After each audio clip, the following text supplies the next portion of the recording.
Right folks, thanks for tuning in again. I'm just on my way home from work and I'm on my way to get a set of new tyres fitted to my KTM Super Adventure S.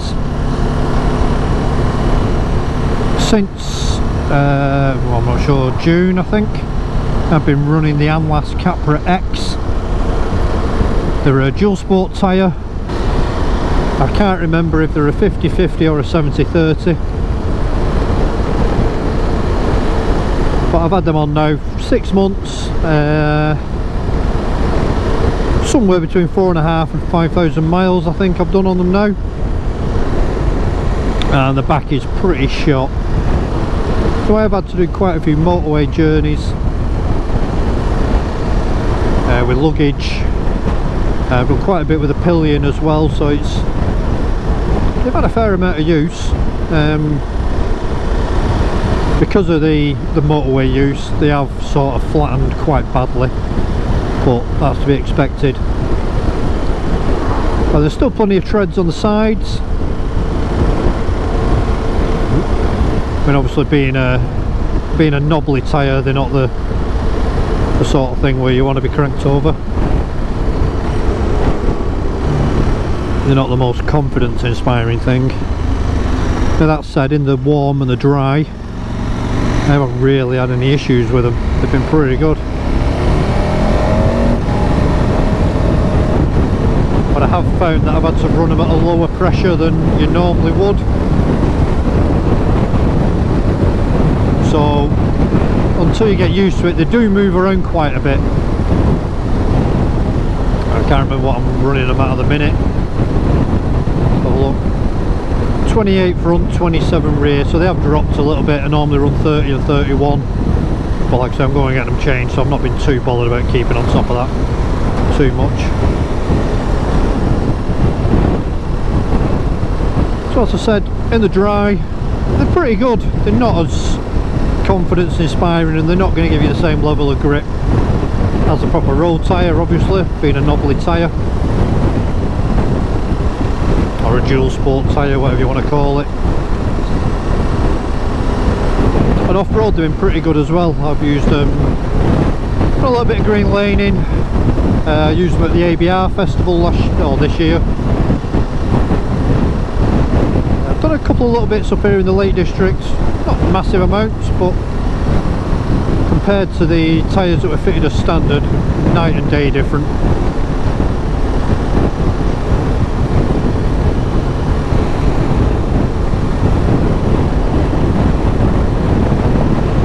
Where they do let themselves down is in the wet.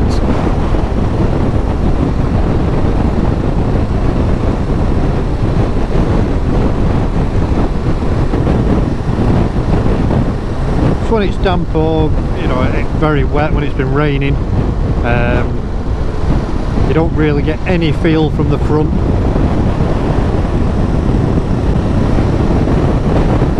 It becomes very vague. I've had the front slide a few times,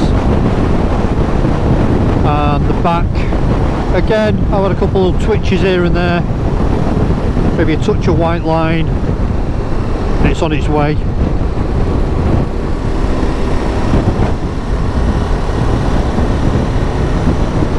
Now to be fair, I never use this in rain mode. I think once I have, when it was absolutely torrential, but to me the bike just feels a bit disconnected. Ooh, where am I going? Yeah, the throttle just feels awful in rain mode. It's like there's nothing, and then all of a sudden the power comes in. So I tend to just leave it in road mode most of the time. I'm having a bit of a hooligan moment, and I'll stick it in rally.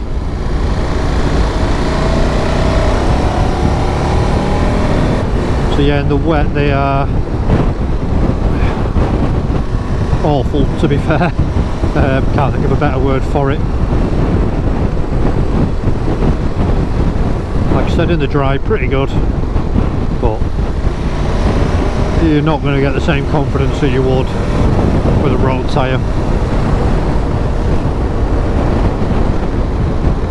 I have a few friends that run these.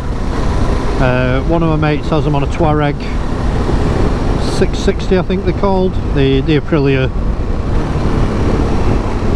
sort of big dual sport bike. He said something along the lines of that for him on that they feel like they're on the limit.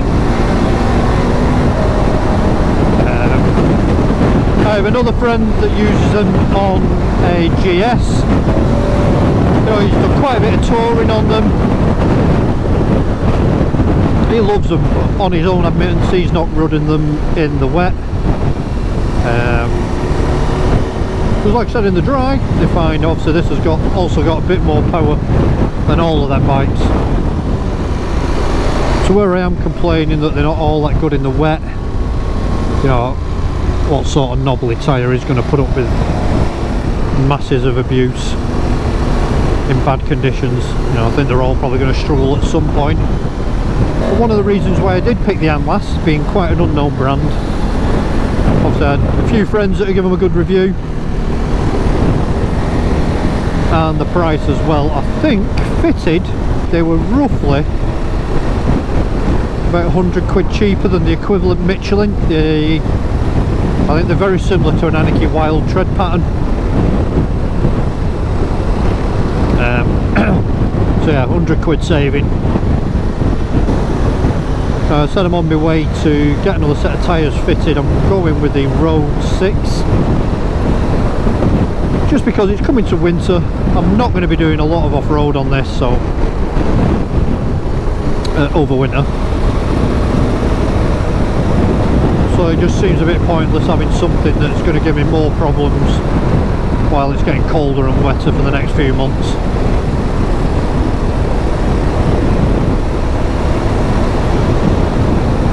I've not had the Road 6s on before.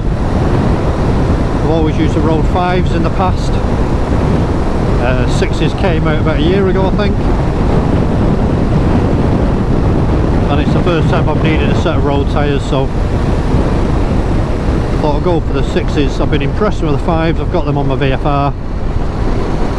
I've probably got something ridiculous like 12,000 miles out of them. And that's doing a mixture of everything. I've done days out, just general riding. I've done miles of commuting where it's just been sat upright on the motorway. I've ridden it 2 up. I've had luggage on it. They've just eaten it up. They've never budged once on the road. I'll just stop here, I'll just show you the condition these tyres are in.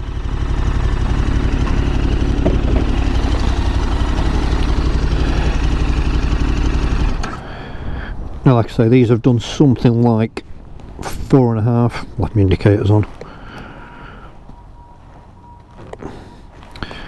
Now like I said, these have done something like 4.5 to 5,000 miles. You know, the sensor's pretty much shot.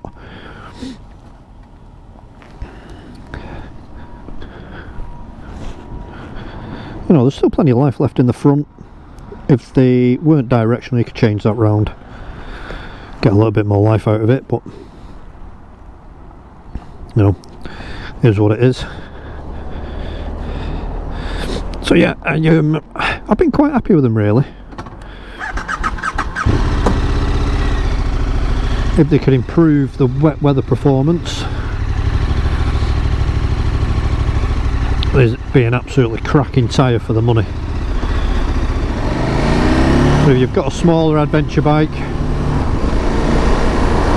or something that you're not going to do a lot of road miles on, it's purely going to be for off-road use, I would definitely recommend them.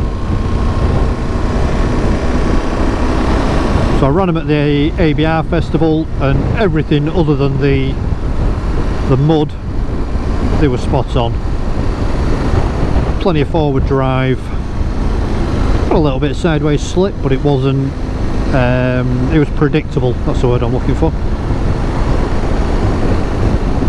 So you know, nothing come out of the blue and scared the living daylights out of you.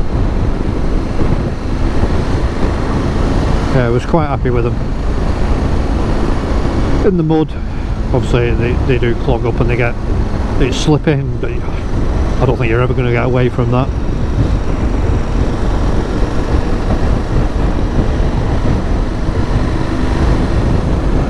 So yeah, if you're looking for a set of sort of 50/50s, you don't do a lot of wet weather riding,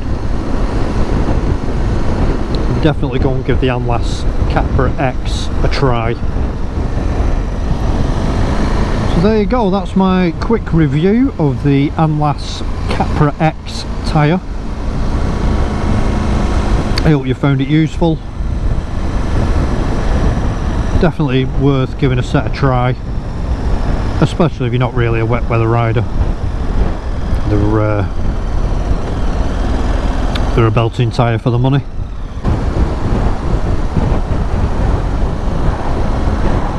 And that's me done for today, guys, so thank you very much. If you're not already subscribed, please consider doing so. Click the bell, you'll get updates every time I get a new video out.